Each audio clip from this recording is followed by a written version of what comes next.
Olá pessoal, tudo bem? Bem, o vídeo de hoje é sobre a polêmica do pronunciamento do nosso presidente da República, né?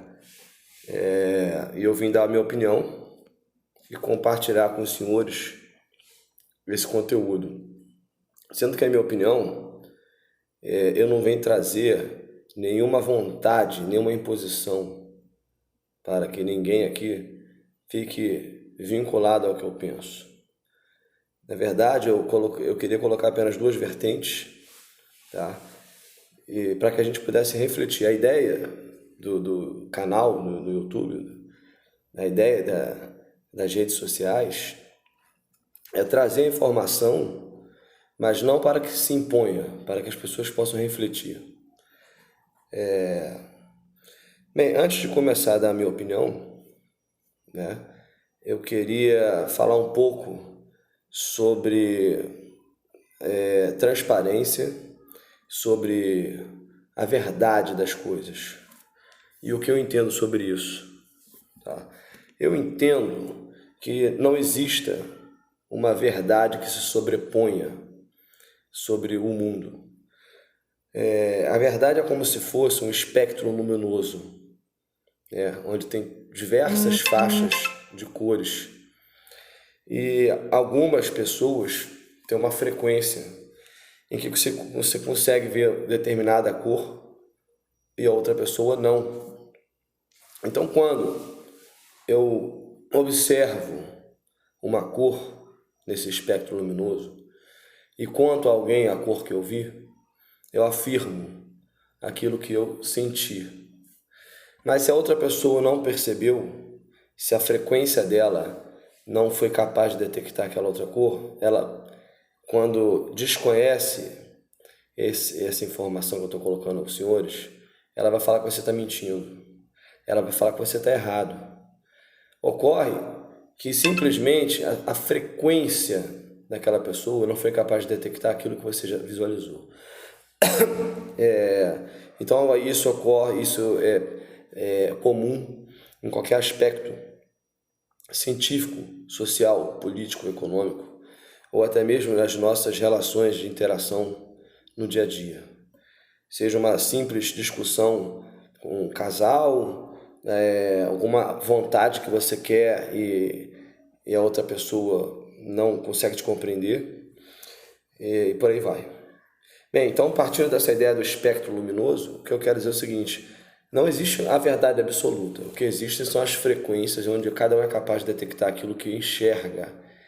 Agora, a ideia seria que todos nós conseguíssemos somar essas frequências. Se eu enxergo determinada frequência e a pessoa do lado enxerga outra, eu não posso partir para o embate.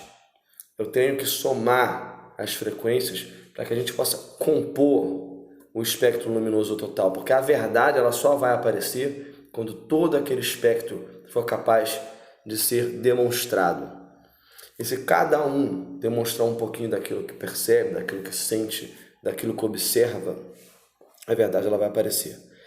E trazendo essa analogia para o nosso discurso do presidente, é basicamente a mesma coisa. Nós temos um espectro luminoso onde todas as vertentes somadas vão dar o resultado da verdade. E o nosso presidente tem uma frequência de visão, que é aquilo que ele enxerga. E ele foi muito criticado por diversas pessoas. Então eu não vim aqui para nem apoiá-lo, nem criticá-lo. Eu vim aqui comentar o espectro luminoso e a faixa visível aos olhos do presidente e a faixa visível aos olhos de algumas pessoas. A questão é a seguinte: nós estamos lidando com saúde pública em um caso de uma doença que não só atingiu ao Brasil, mas ao mundo. Por isso que é uma pandemia e é uma questão grave. Sendo que, para essa questão grave, dependendo da forma como ela for tratada, vão ter reflexos em diversos segmentos que podem causar uma tragédia ainda maior. A frequência que o presidente da República visualizou, que ele percebeu e sentiu, é justamente isso. tratar um caso de saúde pública de uma forma em que vai gerar reflexos num futuro próximo, onde pode se vitimar muito mais pessoas do que a própria doença em si, talvez seja algo perigoso. Então, eu queria aqui colocar a frequência percebida por ele, que foi a mesma que eu percebi, para que os senhores também pudessem acoplar informações e a gente pudesse, no conjunto, demonstrar, formar a realidade, como eu falei, todos interagindo. O ideal seria justamente isso, que não só a Organização Mundial de Saúde, como todos os países que foram vitimados pela pandemia, pudessem tratar a questão analisando já os seus possíveis reflexos. Bem, se a morte pela doença em si gera uma estatística de mortos, deveria se fazer um cálculo no seguinte: a recessão econômica causada pela estratégia, né, de você trancafiar todas as pessoas em casa e parar com isso de forma consequente à economia, qual vai ser o resultado dessa demanda? Bem, não é médio nem a longo prazo, não. A curtíssimo prazo, esse resultado vai ser devastador.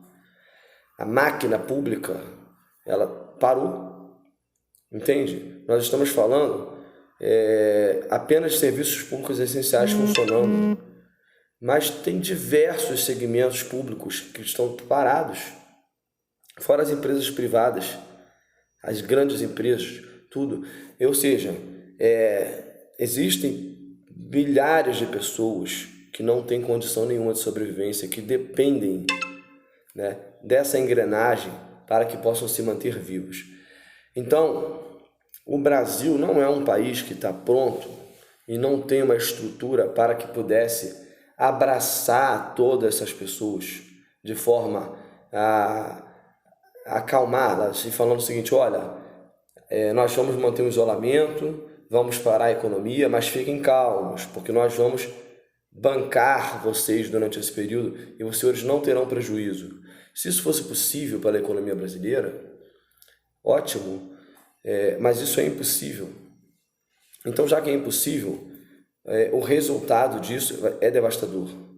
Pessoas morrendo de fome, pessoas na miséria, mais do que já existe. Então, tem que se encontrar um ponto de equilíbrio, já que, utopicamente falando, seria o ideal realizar que o poder público pudesse abraçar a causa e dar a solução. Como isso não é possível, temos que achar um ponto intermediário. E o ponto intermediário, senhores, é complicado, mas exige boa vontade de todos. Temos que esquecer essa discussão política de esquerda, direita, tá? De governador discutindo decisão do presidente da República, simplesmente porque daqui a algum tempo ele talvez seja um candidato. Isso aí não é admissível, correto? Então, a minha frequência visível sobre o espectro luminoso que eu falei é que sim, é necessário um isolamento. Entretanto, um isolamento parcial. Deve-se isolar os grupos de risco, correto? Deve-se também não permitir que as pessoas frequentem shows, eventos públicos, jogos de futebol, etc., coisas do gênero. Fazendo isso e fiscalizando de forma severa, já é possível reduzir drasticamente o número de vítimas. Em paralelo a isso, grandes empresas, aí sim funcionando a todo vapor, devem se unir para investir em novos hospitais especializados nas vítimas do coronavírus, Eu acho que dessa forma que a coisa deve seguir. Mas para que isso possa se tornar possível, é necessário você que está assistindo o vídeo esquecer qual é a sua opinião particular e somar com a opinião daquele que pensa diferente. Entende? Se você é a favor do isolamento total, ótimo, você está certo. Você tem que entender apenas que aquele que pensa diferente de você também está certo. As duas ideias devem se unir.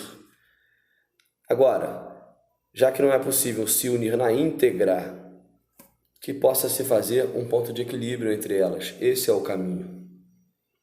Tá bom?